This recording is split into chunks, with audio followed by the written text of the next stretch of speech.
Não há ninguém mais irremediavelmente escravizado do que aqueles que falsamente acreditam estar livres. Estas palavras foram escritas por Goethe há quase 200 anos, mas são talvez mais relevantes em nossos tempos do que eram nos dele. Muitos assumem que vivemos em uma sociedade livre simplesmente porque o Ocidente não se transformou em um inferno distópico, como o descrito em 1984 de George Orwell. A tirania, acreditam a maioria das pessoas, seria algo evidente e reconhecível por todos. Mas será que isso é verdade? Ou será que estamos vivendo em uma sociedade análoga àquela retratada por Aldous Huxley em seu romance distópico Admirável Mundo Novo? Pode ser que a tecnologia, as drogas, a pornografia e outras diversões prazerosas tenham criado uma cidadania tão distraída que nem nota as correntes que a prendem. Quando Admirável Mundo Novo foi publicado pela primeira vez em 1931, Huxley não considerava o mundo distópico que ele descreveu como uma ameaça iminente. No entanto, 30 anos depois, após a Segunda Guerra Mundial, a disseminação do totalitarismo e os grandes avanços na ciência e tecnologia, Huxley mudou de opinião. Em um discurso proferido em 1961, ele fez o seguinte alerta: no futuro, de acordo com Huxley, as classes dominantes aprenderiam que o controle de uma população poderia ser alcançado não apenas com o uso explícito da força, mas também com o método mais sutil de afogar as massas em um suprimento interminável de diversões prazerosas.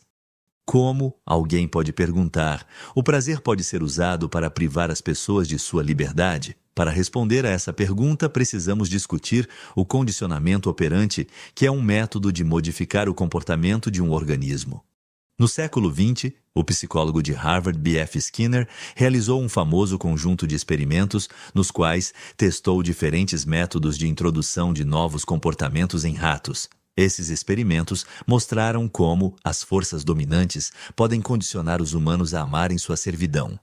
Em um conjunto de experimentos, Skinner tentou cultivar novos comportamentos via reforço positivo. Ele fornecia comida ao rato toda vez que ele executava o comportamento desejado. Em outro conjunto de experimentos, ele tentou enfraquecer ou eliminar certos comportamentos via punição. Ele acionava um estímulo doloroso quando o rato executava o comportamento que Skinner queria eliminar. Skinner descobriu que a punição, temporariamente, encerrava os comportamentos indesejáveis, mas não removia a motivação do animal para engajar-se nesses comportamentos no futuro.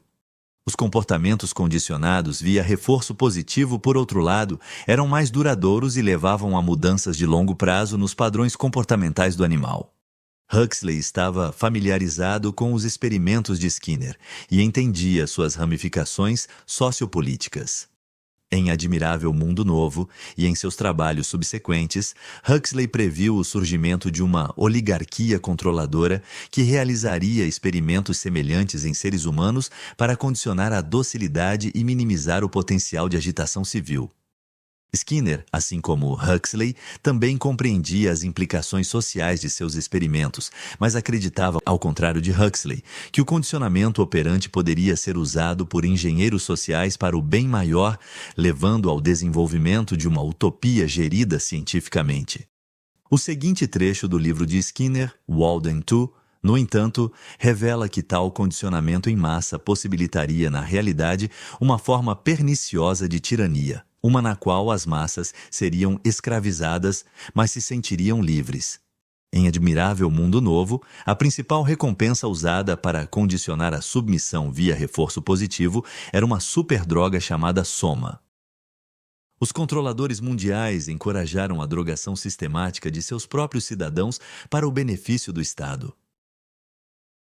O soma era ingerido diariamente pelos cidadãos de Admirável Mundo Novo porque oferecia o que Huxley chamou de férias da realidade. Dependendo da dosagem, ele estimulava sensações de euforia, alucinações agradáveis ou agia como um poderoso auxílio para o sono.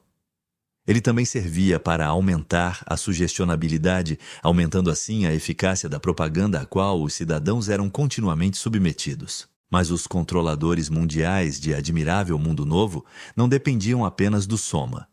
A promiscuidade sexual era promovida pelo Estado como outra tática para garantir que todos aproveitassem sua servidão. O slogan "Todos pertencem a todos" era incutido nas mentes dos cidadãos desde a juventude e, com as instituições da monogamia e da família abolidas, todos podiam satisfazer seus impulsos sexuais sem impedimentos. O acesso constante à gratificação sexual ajudava a garantir que os cidadãos estivessem distraídos demais para prestar atenção à realidade de sua situação. O entretenimento sancionado pelo Estado também desempenhava um papel importante na criação do campo de concentração indolor de Admirável Mundo Novo. O que Huxley chamou de distrações incessantes da mais fascinante natureza eram usadas pelo Estado como instrumentos de política para afogar as mentes de seus cidadãos em um mar de irrelevância. Os paralelos que existem entre Admirável Mundo Novo e as sociedades modernas são inegáveis. Em Retorno ao Admirável Mundo Novo, publicado em 1958, Huxley perguntou a si mesmo como os engenheiros sociais do futuro poderiam convencer seus súditos a tomar drogas que os fariam pensar, sentir e se comportar da maneira desejada. Ele concluiu: muito provavelmente será suficiente apenas tornar as pílulas disponíveis. Hoje, estima-se que 1 em cada 6 americanos use algum tipo de droga psicotrópica. Uma crise de opioides se espalhou pelo Ocidente. A capacidade de satisfazer impulsos sexuais online levou muitos às garras do vício em pornografia. E os smartphones e outras tecnologias proporcionam distrações prazerosas que consomem a atenção da maioria das pessoas durante a maior parte do dia. Até que ponto essas diversões são intencionalmente empurradas para nós e até que ponto são respostas espontâneas à demanda do consumidor não está claro. Mas qualquer que seja a resposta, a realidade é que uma população distraída e emburrecida simplesmente não tem os recursos mentais para resistir à sua escravidão.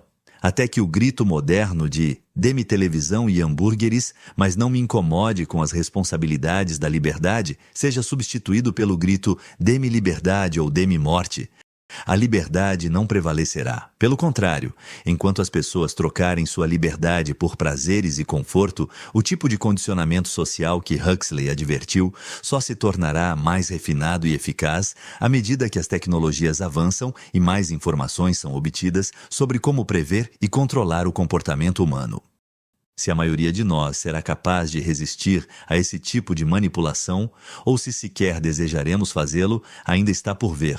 Se as tendências atuais continuarem, a humanidade pode em breve ser dividida em 2 grupos. Haverá aqueles que acolhem sua servidão prazerosa e aqueles que escolhem resistir a ela pelo bem de manter não apenas sua liberdade, mas sua humanidade. Pois, como o ex-escravo Frederick Douglass observou em meados do século XIX, muito antes de Huxley escrever Admirável Mundo Novo, quando um escravo se torna um escravo feliz, ele efetivamente renunciou a tudo o que o torna humano.